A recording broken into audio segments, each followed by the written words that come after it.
नमस्कार, मैं कमलेश कबीर आपका एक बार फिर स्वागत करता हूं इस नए एपिसोड में। आज के इस एपिसोड में हम महाराष्ट्र का जो चुनाव परिणाम है, उसका असर दिल्ली में कितना दिखाई देगा उसके ऊपर चर्चा करें। महाराष्ट्र का चुनाव परिणाम, जिसमें एक तरफा हम कह सकते हैं कि सुनामी से भी जबरदस्त लहर जो दिखाई दी, उसके बदौलत महायुति जो है वो सरकार बनाने जा रही है। अब विपक्ष ये कह सकता है कि झारखंड जो है वो विपक्ष ने जीत लिया, लेकिन विपक्ष में भारतीय जनता पार्टी इतने पीछे भी नहीं रही कि हम ये कह सके कि जिस तरीके से महाराष्ट्र में भारतीय जनता पार्टी जीती है, ठीक उसी तरीके से झारखंड में हार गई हो। तो ऐसा जो है वो देखने को मिला नहीं, इसलिए झारखंड जो है उसकी हार महाराष्ट्र की जीत के पीछे जो है वो फीकी नजर आ रही है। और इसीलिए आपने देखा होगा कि राजनीतिक गलियारों में इसकी चर्चा जो है वो भी कमजोर पड़ी हुई है। अगर महाराष्ट्र में बीजेपी 10 सीटों से कम हो जाती, 5 से 7 सीटों पे, तो शायद ये जो है वो कहा जा सकता था कि बड़ी जो है वो लड़ाई हुई है और विपक्ष और भारतीय जनता पार्टी जो है वो एक एक की बराबरी पर है, लेकिन ऐसा हुआ नहीं। अब ऐसे में शरद पवार ने मान लिया कि लाड़की बहन जो योजना थी उसका असर, और महाराष्ट्र में मैया सम्मान योजना जो है उसका असर साफ तौर पे देखा गया। अब इसका असर आप देखिए कि अरविंद केजरीवाल ने आनन फानन में जो वृद्धावस्था की जो पेंशन थी, 2,500 रुपये वो महीना, और उसमें कुछ और नाम जोड़ दिए और उसकी घोषणा कर दी। घोषणा क्यों कर दी? क्योंकि अरविंद केजरीवाल को लग रहा है कि इसके बहाने दिल्ली का चुनाव जीता जा सकता है, क्योंकि इन योजनाओं का इंपैक्ट देखने को मिल रहा है। और वैसे अगर हम देखते हैं तो अरविंद केजरीवाल जो है वो ठीक उसी राजनीति पर आ गए जो राजनीति और पार्टियां करती थी। आपने देखा होगा 13 कैंडिडेट के नाम जो है वो अरविंद केजरीवाल ने अनाउंस किए थे, जिसमें से 5 से 6 ऐसे लोग थे जो या तो भारतीय जनता पार्टी से आए थे या तो कांग्रेस पार्टी से आए थे। तो अरविंद केजरीवाल दबाव में है, ये साफ तौर से देखा जा सकता है।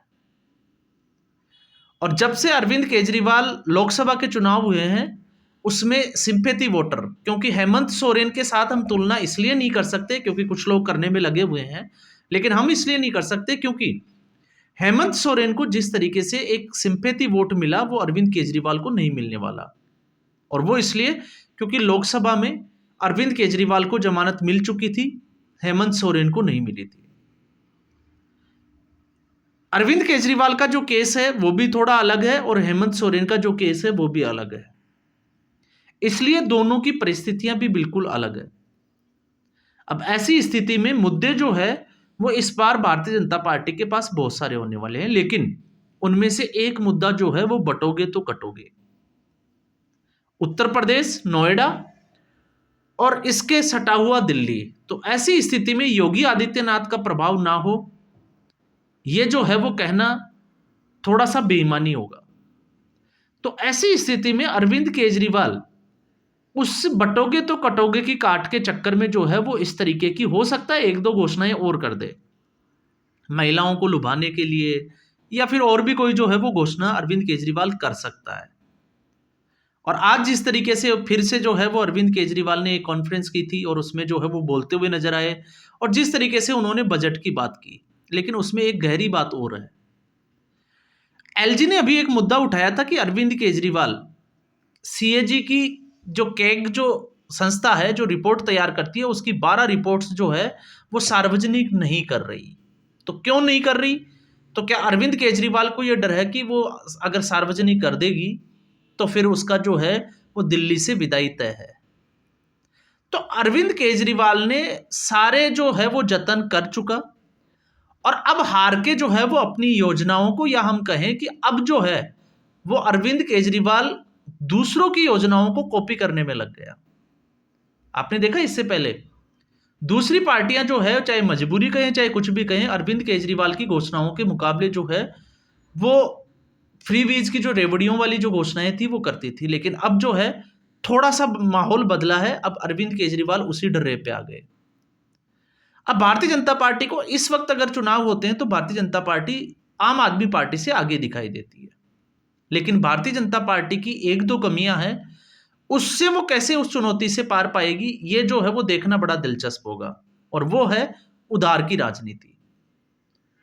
चाहे वो पंजाब का आम आदमी पार्टी का जो है वो आम आदमी पार्टी का शासित राज्य हो या फिर दिल्ली, दोनों ही जगह भारतीय जनता पार्टी जो है वो उधार की राजनीति में लग गई। और दिल्ली में आपने देखा कि कैलाश गहलोत को भारतीय जनता पार्टी ने अपनी पार्टी में शामिल कर लिया और उनको अब जो है वो आपने देखा होगा समन्वयक के पद पे जो है वो उनको सुशोभित भी कर दिया, जो कि मुझे लगता है कि नहीं करना चाहिए। कैलाश गहलोत को पार्टी में भी नहीं लेना चाहिए था।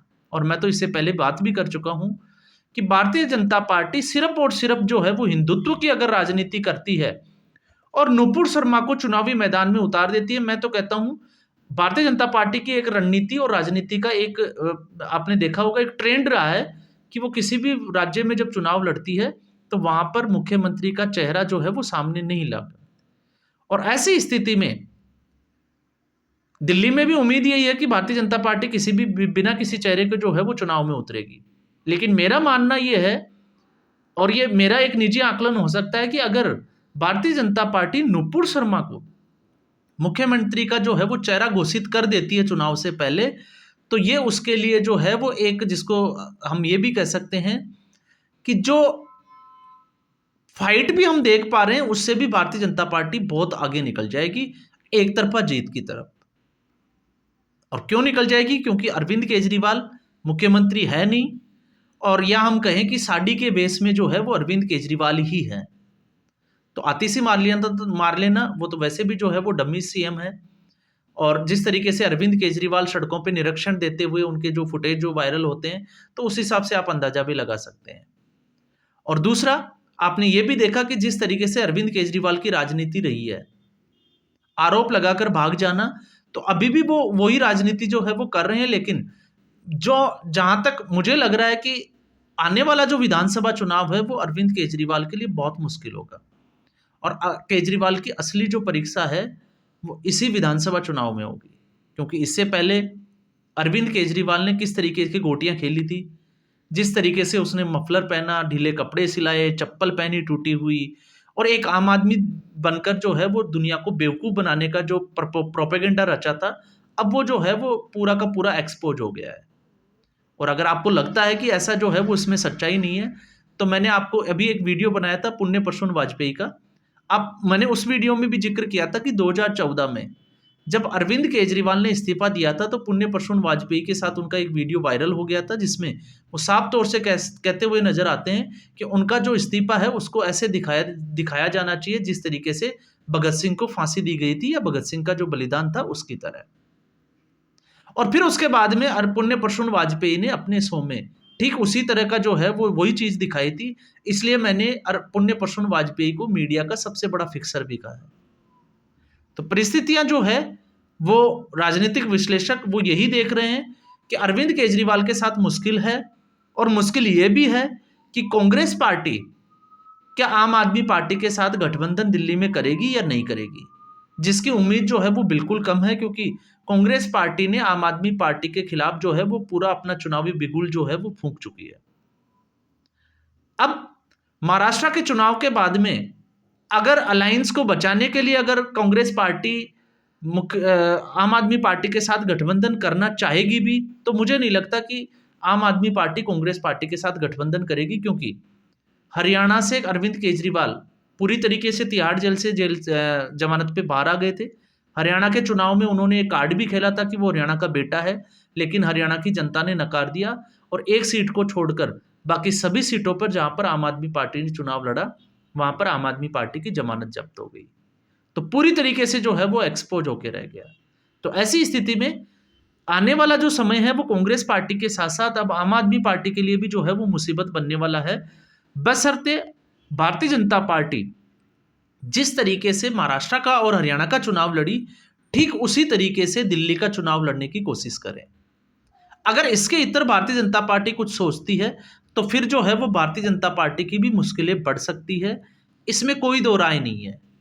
तो अब भारतीय जनता पार्टी अपनी गलतियों से वैसे सबक लेती है, लेकिन कितना सबक लेती है और किस तरीके से वो दिल्ली में उतरती है, वही तय करेगा कि आने वाला जो विधानसभा चुनाव है दिल्ली का, जो फरवरी में लग रहा है कि संभावित है, उसमें दिल्ली की विधानसभा का जो चुनाव परिणाम है वो किस ओर जाएगा। तो आज के एपिसोड में बस इतना ही। उम्मीद करूंगा ये वीडियो एपिसोड आपको पसंद आया होगा। वीडियो को लाइक करें, शेयर करें, चैनल जरूर सब्सक्राइब करें। धन्यवाद।